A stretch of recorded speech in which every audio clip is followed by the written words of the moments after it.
activity in the form of bacteria and fungi back in the soil, and you can't do it by putting compost out because it's too big an area. There is a way that we can take the microbes out of the compost. We can add things to those microbes that make them reproduce themselves 1,000 times over. We call that product compost tea. Now, if you just soak compost in a bucket and poured it out, that's good stuff. That's called compost leachate, and that's just taking what's already in the compost, putting it in liquid, and letting you go pour it around. If you want to make compost tea, you need a specialized setup to do it. You need something that puts a tremendous amount of oxygen bubbling through it, so that you've got enough oxygen for those microbes to keep reproducing. You've got to use your compost tea quickly, because once you take it away from your oxygen source, it uses up the oxygen and goes bad on you. There are many different kinds of compost tea makers. If you go online to Bruce Dooley's website, he'll show you how to make a compost tea bucket for about 30 bucks. If you want to buy the kind of compost tea maker that Malcolm Beck's wife bought him, it's called Worm Gold. It costs $14,000. If you want the compost tea maker that we use, right behind you, right over there, that gray dome spaceship looking thing, that's about an $1,800 compost tea maker.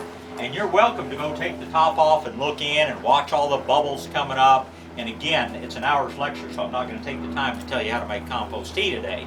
But we do on the weekends, we do compost tea by the gallon. I think we sell it for $5.50 or something like that. Compost tea doesn't cost very much to make. We're going to make that 1,800 bucks back one way or another. But to tell you, do you have to have an expensive compost tea maker?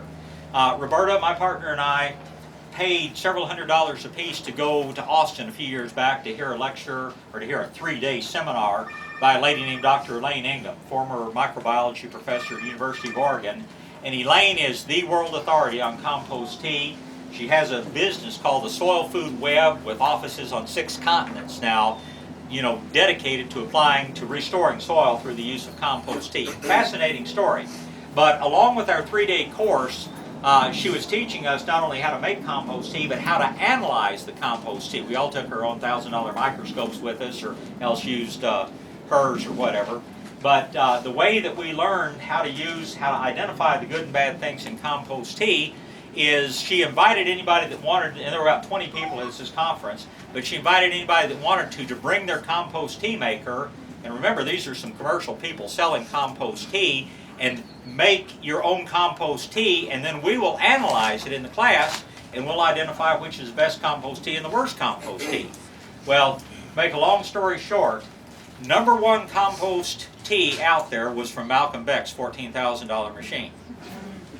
#2 best compost tea out there was from Bruce Dooley's 30-gallon tea bucket.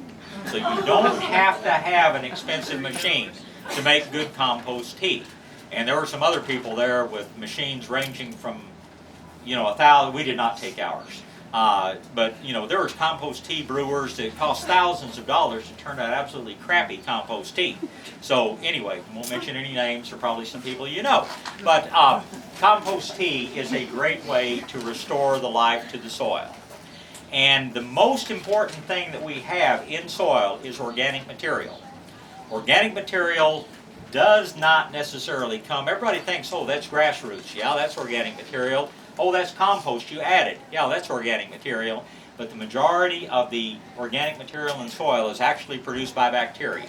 You stimulate the beneficial life in the soil, you build compost in the soil. Your soil gets softer and softer and softer, and more open. You got more oxygen in the soil, and everything grows that much better.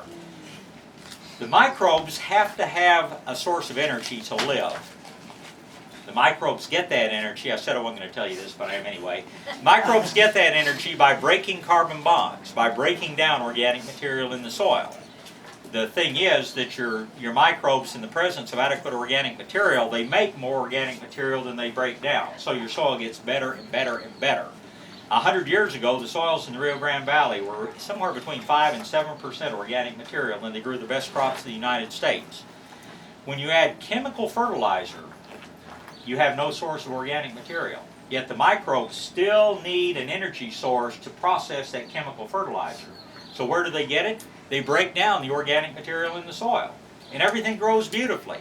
But your organic material level goes lower and lower and lower and lower. The same soils in Rio Grande Valley are less than 1% organic material now. The produce is lousy, it's lacking in nutrition, and the farmers are working their butts off just trying to make a living out of it because the chemical fertilizers used up all the organic material in the soil. When you go with organic fertilizers, you're building the organic content higher and higher. Thank you. If anybody's got to run off, you're not going to embarrass me by doing so, but I will say answer questions as long as you like. There's just a couple of other major things I want to cover. Yes, ma'am. Sphagnum peat moss. Mm-hmm. Good to hold moisture and. No, sphagnum peat moss, the best use for sphagnum peat moss is as a preservative. If you have something you want to preserve, wrap it in sphagnum peat moss. It'll keep forever. I was in Ireland a few years ago and looking at a chunk of butter that somebody had thrown into a peat bog. They figured 150 years ago and it was in perfect shape. Looking at the head of a red stag deer, long since extinct, fell into a peat bog about 5,000 years ago, and it was still virtually perfectly preserved. That's your best use out there for peat moss. But because it is antimicrobial, it destroys a lot of the microbial life in the soil, which may, you work peat moss in, you may have a temporary softening of the soil, but you've got a loss in organic material, a loss in microbial life, and ultimately more insect and disease problems in your soil. Is seaweed good? Seaweed for is one of the, everything? seaweed, I can't think of anything bad about seaweed. The rivers of the world drain to the ocean. The ocean, our seawater has every compound, every element known to life is present in seawater. Seaweeds extract those elements and compounds and concentrate them. Would you say use it frequently? I use it every chance you get. I use it every couple of weeks in my garden. If you use liquid seaweed, you'll never have spider mites on your plants. You'll have better flavor in your vegetables. But again, that's a whole other thing. No peat moss, lots of seaweed. Okay. I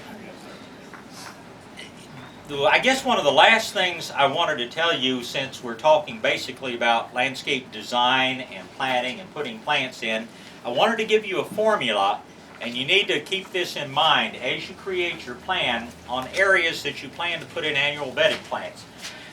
It sounds great to say we're going to have these big beds of flowers out here, and I hope you do.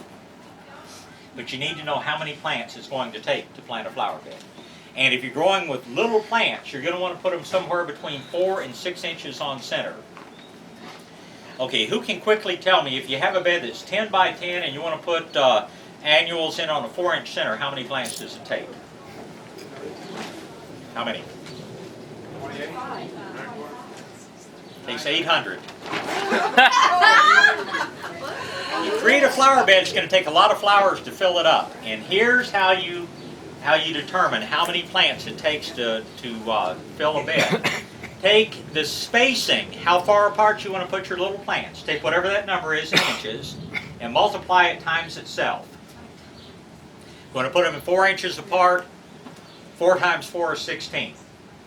We're going to divide that number, whatever it is. I should have brought a blackboard out here, but you'll come in and we'll do it for you. But I just want you to know how it's done.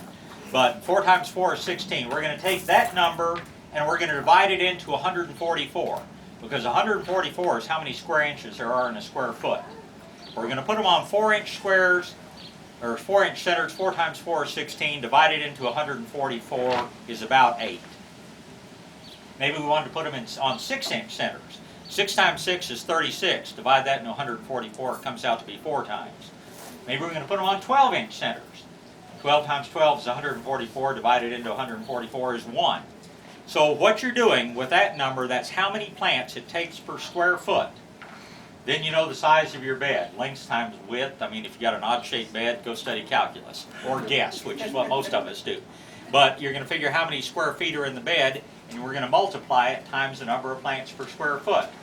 4-inch centers, 4 times 4 is 16. 16 into 144 is roughly 8 times. 8 plants per square foot.